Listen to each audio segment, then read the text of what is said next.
Exercise 7.1 question number 6। दो triangle है बेटा, इसमें सिर्फ इतना ही है कि दो ट्रायंगल को मर्ज करके, दो ट्रायंगल का हल्का हल्का भाग मर्ज करके डायग्राम दे दिया गया। बाकी बहुत ज्यादा मतलब कॉन्ग्रुएंसी के दो अलग अलग ट्रायंगलों को, हाँ दो ट्रायंगल बेटा, उसको खाली मर्ज कर दिए गए। ध्यान से समझो ना, जैसे ये दो हाथ है, ये दो हाथ है और ये हाथ अलग अलग रखेंगे तो ऐसे रखेंगे। अब ये मान लो मर्ज कर दिया तो अंगूठा तो मर्ज हो गया ना, बाकी आपको बाकी चार उंगलियां तो अलग समझ में आ रही। तो इसमें क्या किया है, तीन साइड एक ट्रायंगल में होते हैं, एक एक साइड खाली मर्ज किया। जैसे हाथ में एक एक अंगूठा मर्ज कर दिया, वैसे ही एक साइड इसकी उठा के यहां तक मर्ज कर दिया। एडी इस ट्रायंगल का साइड है और एसी इस वाले ट्रायंगल का साइड। तो एक एक साइड दोनों के मर्ज किया है बस। उससे डायग्राम थोड़ा सा कॉम्प्लिकेट लग रहा है, बाकी है कुछ नहीं। ध्यान से देखिए, हमें क्या करना है, बीसी इक्वल डी प्रूफ करना है। बीसी जो है ये वाली साइड है और डी ये वाली साइड है। बीसी जो है इस ट्रायंगल का साइड है, डी इस वाले ट्रायंगल का साइड है। तो इसी दोनों ट्रायंगल को अगर कॉन्ग्रुएंट प्रूफ कर देंगे तो बीसी इक्वल डी सीपीसीटी से प्रूफ हो जाएगा। यही करना है। तो दोनों ट्रायंगल का नाम लिखते हैं, in triangle A B C and triangle A D E. अब दोनों ट्रायंगल में काम शुरू करेंगे। सबसे पहला पॉइंट ये दिया है। अच्छा, जैसा हम लोग करते हैं, पहले डायग्राम बना लेते हैं। ए बी सी का डायग्राम, जल्दी जल्दी थोड़ा काम करेंगे। ये बन गया ए बी सी का डायग्राम, ए बी सी। और ए डी ई का डायग्राम बना लेते हैं।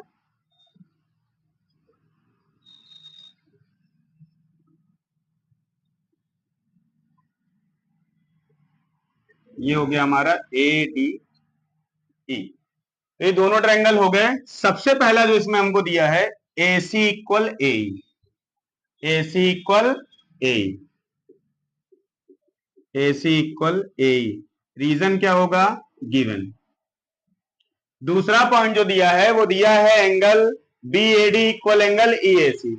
Angle B A D equal angle E A C. Angle छोड़ देते हैं, अभी पहले ये वाली साइड भी ले लेते हैं। A B equal A D, A B ये वाली साइड है। अच्छा यहां पे थोड़ा मिस्टेक हो गया, ए सी इक्वल ए सी इधर था। इसमें ए बी है, ए बी ये वाला है, ए डी ये वाला है। दो साइड हो गया। अब तीसरा एक एंगल दिया है angle B A D equal angle E A C. हो गया, तीन रीजन मिल गया। हो गया, अभी नहीं हुआ। ध्यान से देखिए, छोटा डायग्राम इसीलिए बनवाया जाता है। बी ए डी, देखिए इस ट्रायंगल में कहीं बी ए डी एंगल बन रहा है, डी है ही नहीं इसमें, तो बी ए डी नहीं बनेगा।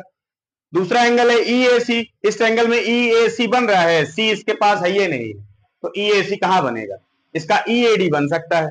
अब मेन डायग्राम पे आते हैं बेटा, B A D E A सी पे फोकस करते हैं। बी ए डी ये है, यहां से यहां तक। ई ए सी ये है, यहां से यहां तक।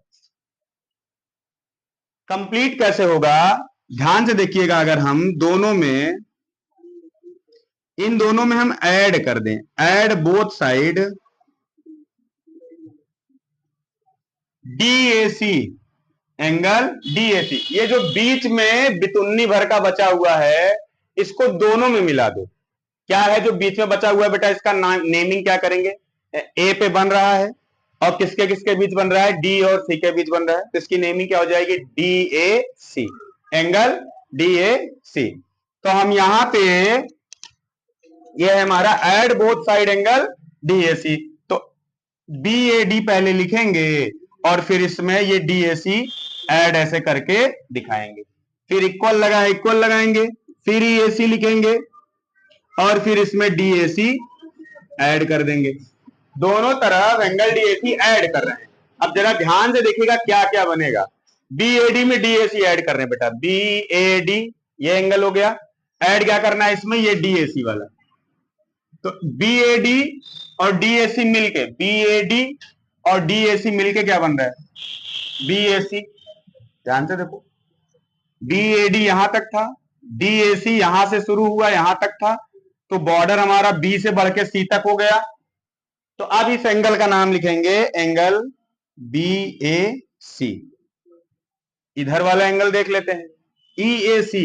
ई ए सी यहां तक है, सी का मतलब इस लाइन पे यहां तक, D A C, D A सी यानी इस लाइन पे यहां तक।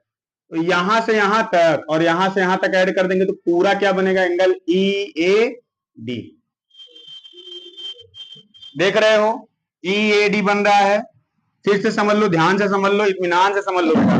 देखो काम की बात, ई ए सी जो एंगल है, ई ए सी इतने भाग को शो कर रहा है, और ये जो एंगल है डी ए सी जो ऐड हो रहा है इतने भाग को शो कर रहा है।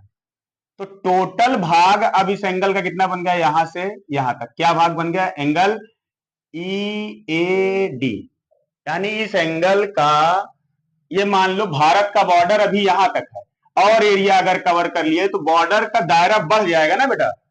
अगर आप प्लॉट के बगल दूसरा प्लॉट भी ले लेंगे तो क्या होगा कि इस प्लॉट पे जो आप पहले बाउंड्री किए थे, अब आपका दायरा बढ़ गया, नई बाउंड्री बनाई एंगल ई ए डी। तो ई ए सी डी ए सी मिला के हो गया एंगल ई ए डी। अब दोनों एंगल ध्यान से देखिए, फिर से छोटे डायग्राम पे आते हैं। देखिए ये एंगल हमारे इस ट्रायंगल में है, एंगल बी ए सी, ये है बी ए सी, देखो सारे पॉइंट है इसमें, बी भी है, ए भी है, सी भी है। इसको देखते हैं, एंगल ई ए डी, ई भी है, ए भी है, डी भी है, और यहां एंगल बन रहा है। अब सही है, पूरा मिल रहा है, तो ये हमारा तीसरा पॉइंट हो गया। तो this is the first point, this is second, and this is also third. 3 point enough है एक ट्रायंगल के कॉन्ग्रुएंसी में। पिछली क्लास में भी हम लोगों ने डिस्कशन किया था। 3 पॉइंट मिल गए, लिखेंगे therefore triangle A B C congruence triangle A D E. तो ट्रायंगल जो कॉन्ग्रुएंस हुआ तो उसकी कॉन्ग्रुएंसी क्या बन रही है, साइड एंगल साइड कॉन्ग्रुएंसी क्या है, रख दीजिए रख दीजिए रख दीजिए रख दीजिए रख दीजिए। तो ये हो गई कॉन्ग्रुएंसी। अभी हमारा मेन काम अटका हुआ है, क्या प्रूफ करना है, बीसी इक्वल डी। तो देखिए बीसी इसमें है कहीं, ये है, इसमें डी है, ये, तो लिख दीजिए बहुत आसानी से बीसी इक्वल डी। तो इसको लिखेंगे corresponding part of congruent triangle, CPCT. अगर आप कभी सीपीसीटी आपके ध्यान से उतर जाता है तो इसकी जगह बेटा देखो दूसरा रीजन भी क्या लिख सकते हो, क्या लिख सकते हो, लिख सकते हो triangle A B C congruence triangle A D. कोई भी रीजन लिखोगे दोनों बात एक ही है। और corresponding part of congruent triangle का भी मतलब समझ लो बेटा। करेस्पॉन्डिंग पार्ट का मतलब होता है कि उसी भाग का उसी भाग से मिलान जिसका डायरेक्शन सेम है, स्थिति सेम है।